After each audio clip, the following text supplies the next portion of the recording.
अस्सलामुअलैकुम, मैं हूं फाइज बशीर, आपका ऑनलाइन टीचर। और आज हम पढ़ने वाले हैं साइंस। तो क्लास 8 के स्टूडेंट्स अपनी साइंस की बुक निकालें। उन्हें याद होना चाहिए कि हमारा चैप्टर 2 कंटिन्यू है और आज हमारे साइंस के चैप्टर 2 का 3rd लेक्चर है। और इससे पहले हम इस चैप्टर के 2 लेक्चर्स कंप्लीट कर चुके हैं। थोड़ा सा रिवीजन कर लेते हैं कि हमने चैप्टर 2 में अब तक क्या पढ़ा। तो लास्ट टाइम हम बात कर रहे थे विरासत की, यानी इनहेरिटेंस की या हेरिडिटी की, कि ऐसा क्यों होता है कि जो जानदार हैं वो आप जो एक ही ग्रुप के जानदार हैं वो आपस में मैच करते हैं। ये ऐसा क्यों होता है कि जो नया आने वाला जानदार है उसकी खसूसियात मैच करती हैं, रिजेंबल करती हैं उसके पेरेंट्स से। ऐसा क्यों होता है कि अगर आम की जो है वो गुठली ज़मीन में बोई जाए तो आम का ही जो है वो दरख्त निकलता है, या एप्पल के सीड्स को बोया जाए तो एप्पल का ही ट्री बनेगा। ऐसा क्यों होता है कि बिल्लियाँ बिल्लियों को जन्म देती हैं, इंसान इंसानों को पैदा करते हैं। ये जो सवाल था जहन के अंदर, इसका जवाब है आपके पास विरासत। सही, इनहेरिटेंस की वजह से जो है ये सारा काम हो रहा होता है कि जो जानदार हैं, जब जितने भी ऑर्गेनाइजम हैं, भले वो सेक्सुअली करें एसेक्सुअली करें, वो अपने characters eight the time reproduction जब वो रिप्रोड्यूस कर रहे होते हैं तो वो अपने जो फीचर्स हैं, अपने जो कैरेक्टर्स हैं, प्रॉपर्टीज़ हैं, वो ट्रांसफ़र कर देते हैं किसमें, अपने आने वाले ऑफ स्प्रिंग के अंदर। यही वजह है कि जो आने वाले ऑफ स्प्रिंग होते हैं उनके फीचर्स मैच करते हैं उनके पेरेंट्स से। सही, ये सारा काम कैसे होता है? तो हमने बताया था कि आपके पास ये सारा काम होता है बॉडी में मौजूद क्रोमोसोम्स के ज़रिए। बॉडी में मौजूद जो सेल है, जो क्रोमोसोम है, उसके ऊपर जो है जो जीन्स होते हैं, वो जीन्स जो है वो रेस्पॉन्सिबल है कि आपके पास बॉडी का करेक्टर क्या होगा। हर एक कैरेक्टर के, यानी कि eyes colour, hair type, hair colour, skin colour, blood group, यहाँ तक कि A to Z जितने भी बॉडी के फीचर्स हैं वो इन जीन्स के अंदर जो है वो लॉक किए जाते हैं। और at the time reproduction genes जो हैं वो इन्हीं क्रोमोसोम के साथ ट्रांसफ़र कर दिए जाते हैं किसमें, आने वाले नए यंग वंस के अंदर। इस वजह से जो उनकी जो बॉडी जो है प्रिपेयर होती है, जो बनती है, वो पुराने पेरेंट्स के क्रोमोसोम से बनती है।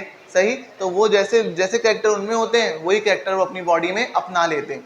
इस सारे काम के लिए आके हमने बात की थी फिर डीएनए की, कि डीएनए क्या है। डीएनए केमिकल मॉलिक्यूल है, deoxyribonucleic acid. Basically DNA part है क्रोमोसोम का। जो लंबा थ्रेड हमें न्यूक्लियस के अंदर दिखता है, या जो कि क्रोमेटिन नेटवर्क दिखता है, गुच्छा दिखता है धागों का, क्रोमोसोम या क्रोमेटिन नेटवर्क जिसे कहा जाता है, एक्चुअली वो डीएनए से बना है। सही, डीएनए वो मॉलिक्यूल है जो क्रोमोसोम बनाता है। तो डीएनए के अंदर आपके पास क्या मौजूद है? डीएनए के अंदर कुछ खास ग्रुप मौजूद है जिनका नाम है A, T, C और G। ये जो 4 ग्रुप है, ये 4 ग्रुप जो है वो डिफरेंट टाइप से अरेंज होते हैं और एक हर बार एक नया कोड जनरेट करते हैं।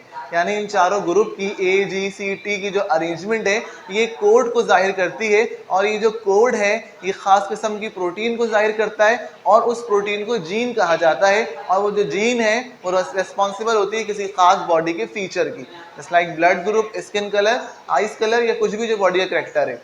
हमें पता है कि जब जानदार प्रोड्यूस करते हैं सेक्सुअली, तो क्रोमोसोम जो है वो हर जानदार के अंदर जो है वो पेयर की फॉर्म में होते हैं। यानी ऐसे एक नंबर है क्रोमोसोम का जो पेयर में डिवाइड हो सके। यानी ह्यूमन बॉडी के अंदर 46 क्रोमोसोम है, तो 46 के 23 के पेयर्स, 2 जोड़े बन जाते हैं। सही है। तो सिमिलरली होता यही है कि जब रिप्रोडक्शन होती है तो जो पेरेंट्स होते हैं वो आधे क्रोमोसोम गैमेट के अंदर ट्रांसफर कर देते हैं और आधे अपने पास रखते हैं। डीएनए के पास ये एबिलिटी होती है कि वो अपनी कॉपी बना सकता है। अगर डीएनए का एक थ्रेड मौजूद है तो उसकी कॉपी दूसरा थ्रेड अपने आप ही बॉडी के अंदर बन सकता है। तो होता यही कि आपके पास 23 पेयर्स जो है, 23 जो क्रोमोसोम है वो कहाँ से आते हैं? फीमेल बॉडी से। 23 कहाँ से आते हैं? मेल बॉडी से। तो वो पूरा फिगर क्या बन जाता है? 46 ही बन जाता है। तो क्रोमोसोम नंबर जो है वो फिक्स है स्पीशीज टू स्पीशीज। एक जानदार की जो पहचान है, किसी ग्रुप की जो पहचान है, उसका क्रोमोसोम नंबर है। क्रोमोसोम नंबर से पता चला जाता है कि वो किस कैटेगरी का कौन सा जानदार होगा, या इंसान होगा, या कोई प्लांट है, या कोई जो भी आपके पास दूसरा कोई एनिमल है।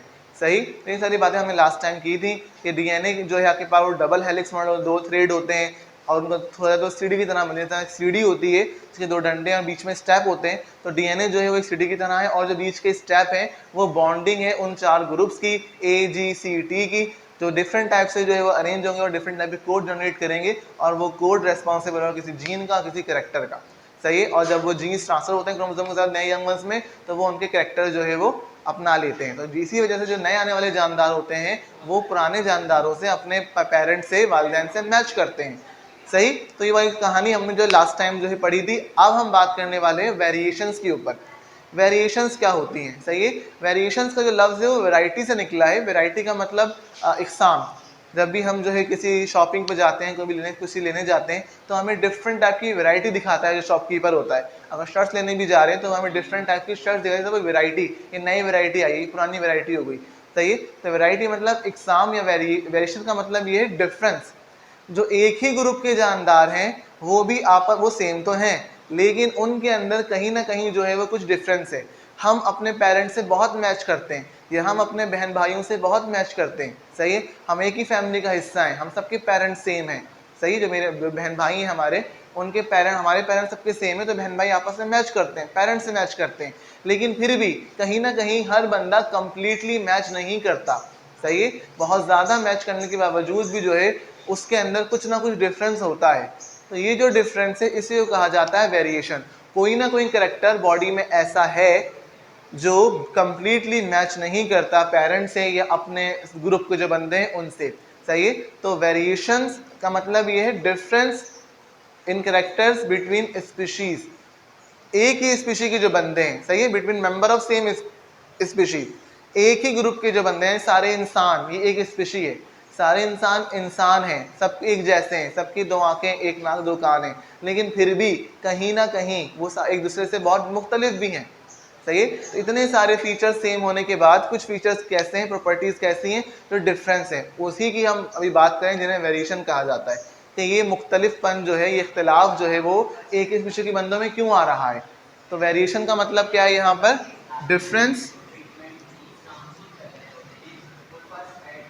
डिफरेंस इन कैरेक्टर्स, या ट्रेड्स भी कह सकते हैं, different in characters of same species.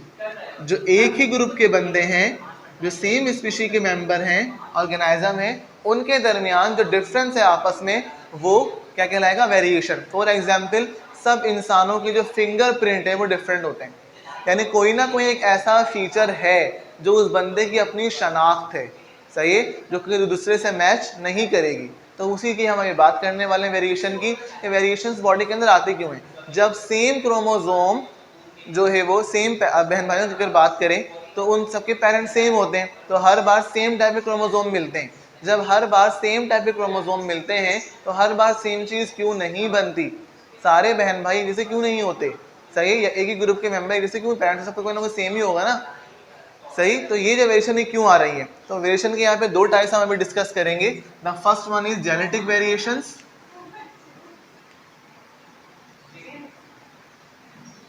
And the second one is environmental variations. तो कुछ वेरिएशंस तो ऐसी होती हैं जो बॉडी में जीन्स की वजह से आती हैं, लेकिन कुछ वेरिएशन ऐसी हैं जो माहौल के लिहाज से बॉडी अपनाती है, तो उन्हें कहा जाएगा एनवायरमेंटल वेरिएशंस। सही। तो there are two types of variations, genetic variation and environmental variation. पहले मैं डिस्कस करता हूँ जेनेटिक वेरिएशंस को। तो इसमें क्या होता है, आपके पास जीन्स जो है वो रिस्पॉन्सिबल हैं। जीन्स की वजह से जो है वो जो वेरिएशन बॉडी में आ रही है वो क्या कहलाएगी? जेनेटिक। सो इसमें ऐसा होता क्यों है आपके पास कि जब हमारे पास मेल फीमेल दोनों से ही 23 पेयर्स आ जाते हैं क्रोमोसोम के, सही है, तो आपके पास आपको ये पता है कि वो अपनी कॉपी जनरेट करेगा। सही। तो जब ये वाला काम हो रहा होता है तो इस दौरान जो क्रोमोसोम आपस में कंबाइन होते हैं, उनके जो जीन्स हैं वो आपस में इस तरह से कंबाइन होते हैं कि एक नया ही जो है वो कोड जनरेट हो जाता है। सही है। जब पेयरिंग होने के बाद, गैमेट फॉर्मेशन के बाद, जब क्रोमोसोम आपस में मिल रहे होते हैं, जो मेल फीमेल से क्रोमोसोम आए, पेयर्स दोनों के अलग अलग आ गए और 46 उनको बनना है, तो 46 बनने के दौरान जो, यानी अगर 23, अगर इस तरह देखा जाए कि 23 यहाँ से आए थे, 23 यहाँ से आए थे, और ये जो है वो आपके पास 46 बन जाएंगे, तो ये एक नया यमन कहलाएगा। लेकिन इस दौरान जब ये कंबाइन हो रहे होते हैं तो जीन्स जो है वो इस तरह से कंबाइन होते हैं, उनका मिलाप कुछ इस तरह से होता है कि एक नया कैरेक्टर बन जाता है। सही है। तो यहाँ जो कॉम्बिनेशन है क्रोमोसोम में कंबाइन होने के, जो मैंने बताया 4 ग्रुप हैं, वो 4 ग्रुप की अरेंजमेंट चेंज हो जाती है। वो जब अरेंजमेंट होती है चेंज, तो एक नया कोड बनता है, एक नई प्रोटीन बनती है, और वो जो नया जीन जो बन रहा है वो एक नए कैरेक्टर का रिस्पॉन्सिबल होता है। फॉर एग्जाम्पल ऐसा हो सकता है, ऐसा देखा गया है कि अगर किसी का जो है वो आपके पास आइस कलर ब्राउन था जो है और किसी का जो है वो ब्लैक था, तो जो ऑफिस स्प्रिंग है उसके अंदर जो है वो थोड़ा मिक्सचर आता है आइस कलर में, सही है ना, वो कम्प्लीटली ब्लैक है ना वो कम्प्लीटली आपके पास जो है वो ब्राउन होता है, बल्कि जो मिड कलर आ जाता है बीच में, सही है। या आपके पास दो कलर मिलने से एक नए कलर बन जाए, ग्रे कलर बन जाए, ब्लू कलर बन जाए। तो ये जो वेरिएशन आ रही है क्यों आ रही है? इस वजह से आ रही है हमारे पास कि जो ये क्रोमोसोम्स के जो है आपके पास जो जीन्स हैं जब ये कंबाइन हो रहे हैं तो ये एक नए तरीके से एक नया कोड बना रहे हैं और एक नया कैरेक्टर बन जाता है। तो ड्यूरिंग द गैमेट फॉर्मेशन या जाइगोट फॉर्मेशन जीन्स के मिलाप में एक तब्दीली आती है जिसे हम कहते हैं जेनेटिक वेरिएशन, जिसकी वजह से यही वजह है कि जानदार जो हैं एक ही ग्रुप के जो मेंबर्स हैं, सेम स्पीशीज के जो मेंबर्स हैं, सारे इंसान जो हैं वो आपस में मैच नहीं करते, सही है। कुछ ना कुछ उनके अंदर जो है वो कैरेक्टर में कुछ वेरिएशन होती है, सिंपल। तो ये तो हमने बात कर ली किसकी, जेनेटिक वेरिएशन की। अब हम डिस्कस करने वाले हैं एनवायरमेंटल वेरिएशन को। हर बार ऐसा नहीं होता कि बॉडी में आने वाली चेंज या कैरेक्टर की जो चेंजेस हैं उनके जिम्मेदार जीन्स ही हों, बल्कि कुछ चेंजेस बॉडी माहौल को देखते हुए अपनाती है, सही है, आबो हवा को देखते हुए, रहन सहन को देखते हुए, सही है, खाना पीना हो गया या पहनना ओढ़ना हो गया, या जो है वो चीज़ें जो है माहौल के साथ साथ जो है वो देखकर अपनाई जाती हैं। तो ये जो चेंजेस हैं, ये जो वेरिएशन है जो है वो किस वजह से आ रही है? एनवायरमेंटल की वजह से आ रही है। फॉर एग्जाम्पल फूड, अगर एक बंदे को अर्ली एज में ग्रोथ की जो एज होती है प्रॉपर फूड नहीं मिलेगा, सही है, तो वो अच्छी उसकी ग्रोथ नहीं होगी, उसकी नशोनुमा अच्छी नहीं हो पाएगी। भले उसके माँ बाप बहुत ही तगड़े हों, बहुत ही हेल्दी हों, लेकिन अगर उस बच्चे को जो है वो प्रॉपर फूड नहीं मिल रहा है तो उसकी ग्रोथ पेरेंट्स जैसी नहीं होती। तो ये जो ग्रोथ है ये इन्वायरमेंटल फैक्टर है, इससे जीन्स का ताल्लुक नहीं है कि अगर पेरेंट्स बहुत हेल्दी हैं या पेरेंट्स जो है वो बहुत ज़्यादा वीक हैं सेहत में, तो बच्चे भी जो है वो वीक और हेल्दी होंगे, सही, ऐसा नहीं है, सही है। यहाँ जीन्स इन्वॉल्व नहीं है, बल्कि यहाँ इन्वायरमेंटल वेरिएशन की बात की जाएगी कि अगर उसको प्रॉपर नशोनुमा नहीं मिलती तो उसकी ग्रोथ जो है वो जो बढ़ने का प्रोसेस है वही प्रॉपर नहीं होता, सही है। तो ये इन्वायरमेंटल फैक्टर है। इसके अलावा आपके पास जो बिल्डर्स वगैरह होते हैं, ज़रूरी नहीं है कि उनकी जो ऑफिस स्प्रिंग उनकी जो लाते हैं वो भी बिल्डर्स ही बने आगे जाकर, सही है। उन्होंने अपनी बॉडी को इस काबिल बनाया है, उन्होंने ऐसा लाइफ स्टाइल अपनाया, ऐसी ग़िज़ा अपनाई, ऐसा रहन सहन अपनाया, ऐसी वर्जिश करी कि उनकी बॉडी इतनी बड़ी हो गई और वो कुछ जो है वो पहलवान टाइप लोग जो है वो बन गए, सही है। लेकिन एक पहलवान की औलाद पैदा ही पहलवान हो ऐसा नहीं है, सही है। एक पहलवान जो बना है उसके जीन्स का ताल्लुक नहीं है, बल्कि यहाँ इन्वायरमेंट का ताल्लुक है कि उसने अपने माहौल में ही तब्दीली लेकर आया, अपने ग़िज़ा के अंदर, अपने रहन सहन के अंदर, कि उसकी बॉडी जो है वो इतनी बड़ी हो गई और वो एक पहलवान टाइप बॉडी बन गई। तो ऐसा नहीं है कि उसकी जो औलादें होंगी वही पहलवान ही पैदा होंगी, सही है, वो जेनेटिक फैक्टर नहीं है, वो इन्वायरमेंटल फैक्टर है। तो ऐसी प्रॉपर्टीज़, ऐसे करेक्टर जो इन्वायरमेंट की वजह से अपनाए जा रहे हैं, वो जो चेंजेस है वो कौन से? Environmental variation. और जो जीन्स की वजह से आ रहे हैं वो कौन से? जेनेटिक वेरिएशन, सही है। जीन्स की वजह से तो बीमारी भी आ सकती है कि अगर पेरेंट्स को कोई डिजीज़ है, डायबिटीज़ वगैरह है, तो वो आपके पास, या हेमोफीलिया वगैरह है, कोई भी बीमारी है अगर पेरेंट्स को, तो वो जीन्स के ज़रिए उनकी बॉडी के अंदर ट्रांसफ़र हो सकती है। इन्वायरमेंटल में ऐसा कुछ नहीं होता, इन्वायरमेंटल वेरिएशन ट्रांसफरेबल नहीं होती, ये सिर्फ उसी बॉडी के हद तक रहेंगी, उससे आगे नए आने वालों में ट्रांसफ़र नहीं होंगी, सही। तो ये कैसे आ रही हैं? Produce by environment. अगर माहौल की वजह से कोई तब्दीली आ रही है बॉडी के अंदर तो जो है वो इन्वायरमेंटल कहलाएगा, सही। तो ये बात हमने कर ली वेरिएशन की, कि वेरिएशन होती क्या है, किस तरह से जो है वो डिफरेंस है, इन चीज़ों डिफरेंस आता है जानदारों में, जो भले वो सेम स्पीशीज़ के हैं लेकिन आपस में इंतहाई मुख्तलिफ हैं। तो यहाँ पर हम थोड़ी सी बात करने वाले हैं एक चीज़ पर जिसका नाम है डीएनए टेस्टिंग, सही। थोड़ा सा टॉपिक हमने अभी चेंज कर लिया है। डीएनए टेस्टिंग क्या होती है?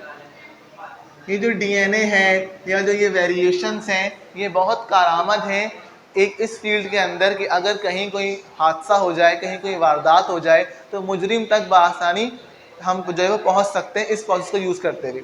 डीएनए टेस्टिंग हो गई या फिंगर प्रिंटिंग हो गई। हम ये बात जानते हैं कि वेरिएशन के थ्रू जितने भी जानदार हैं उन सब के फिंगरप्रिंट्स क्या होते हैं? डिफरेंट होते हैं। भले हज़ारों लाखों करोड़ों इंसान दुनिया में मौजूद हैं, लेकिन तमाम इंसानों के फिंगरप्रिंट क्या है? डिफरेंट है। तो ये क्या है? वेरिएशन। तो अगर ऐसा हो जाए कि अगर किसी को पहचानना है तो उसके फिंगरप्रिंट के थ्रू उसको आइडेंटिफाई किया जा सकता है, या डीएनए। डीएनए आपको पता है बॉडी के हर एक सेल में मौजूद है, सही है। तो डीएनए टेस्टिंग के लिए बाल, किसी का अगर बाल मिल जाए, किसी का ब्लड का सैंपल मिल जाए, सही है, किसी के जो है आपके पास जितना कोई बॉडी का टुकड़ा मिल जाए, कोई स्किन का जो है कोई छिला हुआ पार्ट मिल जाए, तो जितने अगर कोई भी बॉडी पार्ट अगर मिल रहा है, ज़रा सा भी नाखून मिल जाए, तो उससे डीएनए को टेस्ट किया जा सकता है। होता क्या है कि अगर कोई वारदात हो गई तो सबसे पहले जो इदारा है, जो लोग वहाँ पे इन्वेस्टिगेशन करने आते हैं, तहकीकात करते हैं, वो वहाँ ये चेक करते हैं उन्हें कुछ ऐसा मिल जाए, कोई बाल, कोई कपड़ा या कोई ऐसी चीज़ पे किसी फिंगरप्रिंट का निशान हो, सही है, या आपके पास कोई नाखून या कोई ब्लड का सैंपल। जब वो उस ब्लड के सैंपल को चेक करते हैं, डीएनए टेस्टिंग करते हैं, तो उनके पास एक डीएनए का एक रिपोर्ट आ जाती है। फिर वो उन लोगों से उस रिपोर्ट को मैच करते हैं, उन लोगों के डीएनए से उसको मैच करते हैं जो उस वक्त वहाँ मौजूद थे, जो हादसे के वक्त वहाँ मौजूद थे, उनको उनकी जो है डीएनए टेस्टिंग की जाती है और सबकी टेस्ट को मैच किया जाता है उस वहाँ से जो सैंपल मिला उसकी रिपोर्ट से। तो जिसकी जो है मैच करता है, इट मीन्स कि वही बंदा जो है वो मुजरिम है और वो वहाँ मौजूद था, उसका कोई ना कोई हाथ है इस हादसे में। तो इस तरह से जो है वो मुजरिम तक पहुँचना, तहकीकात करना बहुत आसान हो गया है डीएनए टेस्टिंग या फिंगरप्रिंटिंग को यूज़ करते हुए। जो चीज़ आप टच कर रहे हैं उस पर आपके फिंगरप्रिंट निशान आ जाते हैं, सही है, तो उन फिंगरप्रिंट को हम चेक कर किया जा सकता है कि वो किसने वो चीज़ हाथ में ली थी और किसने जो भी वेपन है, अगर कोई पिस्तौल है या कोई भी चाकू वगैरह है तो जिसको यूज़ किया गया है मर्डर के लिए, तो फिंगरप्रिंट के थ्रू जो है पता लगा सकता है कि आपके पास वो बंदा कौन था। पहले तो वहाँ मौजूद सबके फिंगरप्रिंट चेक किए जाएँ और फिर उस बंदे का फिंगरप्रिंट चेक किया जाए जो वहाँ मौजूद था, सही। तो डीएनए टेस्टिंग या फिंगरप्रिंटिंग एक बहुत ही अच्छी टेक्निक है इस तरह के क्राइम्स के अंदर जिसको यूज़ किया जाता है। फिर हम बात करते हैं यहाँ पर कैरियर इन साइंस की। तो अभी जो हमने सारी बातें करी इस चैप्टर के अंदर, वो साइंस कौन सी है? वो साइंस है जेनेटिक्स। जेनेटिक्स जो है वो साइंस की एक टाइप है जिसमें बात की जाती है वेरिएशंस की, जिसमें बात की जाती है इनहेरिटेंस, जिसमें बात की जाती है किसकी, आपके पास जीन्स के मुताबिक बात की जाती है कि जीन्स में जो है वो सारा काम किस तरह होता है।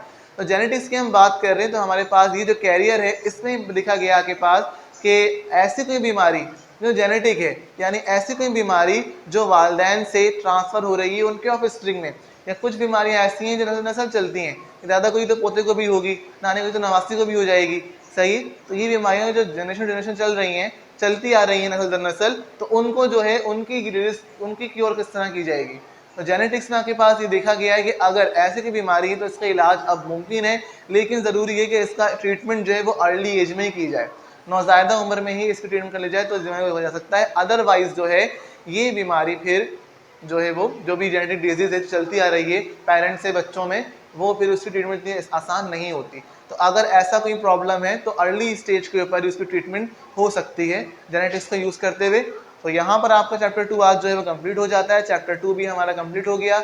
आपने करना ये है कि इस चैप्टर की एक समरी तैयार करनी है, वो तमाम बातें जो आपने इस चैप्टर में पढ़ी और आपको लगता है कि इस चैप्टर के की पॉइंट्स हैं, इंपॉर्टेंट पॉइंट्स हैं इस चैप्टर के, उनको आपने एक जगह कलेक्ट कर लेना है, उसकी एक समरी बना लेनी है, ताकि जब आप बाद में रिवीजन करें तो आपको चैप्टर की एक समरी मिल जाए और आपको पूरा चैप्टर जो है रीड ना करना, बल्कि आपको चैप्टर का खुलासा मिल जाए अलग से, जो आप आसानी से पढ़ के चैप्टर को समझ लें। अब बारी आपके होमवर्क और क्लास वर्क की, जो आपने अभी कंप्लीट करना है। मिलेंगे आपसे आपके अगले लेक्चर में। आज के लिए अल्लाह हाफिज़। Okay students, it's your class work time. और अब बारी है आपके होमवर्क की।